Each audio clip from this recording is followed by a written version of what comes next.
Camp নুতে অবশেষে তৈরি হতে যাচ্ছে লিওনেল মেসির ভাস্কর্য। 2021 সাল থেকে এই নিয়ে গুঞ্জন ছিল, কিন্তু বার্সেলোনা কখনোই আনুষ্ঠানিক ঘোষণা দেয়নি।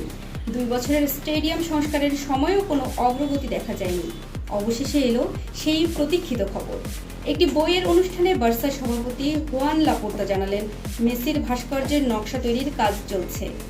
মেসির সাম্প্রতিক ক্যাম্প নু সফরের পরই এই উত্তেজনাপূর্ণ ঘোষণা। আর্জেন্টিনা দলের অনুশীলনের ফাঁকে আচমকা ক্যাম্প নুতে যাওয়া আর ইনস্টাগ্রামে আবেগঘন পোস্ট। আশা করি একদিন ফিরে আসতে পারবো, বিদায় জানাতে পারিনি। এতে সমর্থকেরা আরও উচ্ছ্বসিত হয়ে ওঠেন। বার্সাও লিখেছেন, তোমার ঘরে তুমি সবসময়ই স্বাগতলীয়।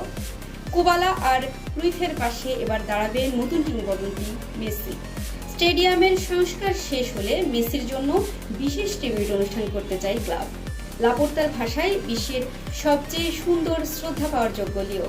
আর তখন থাকবে 1,05,000 দর্শকের গর্জন।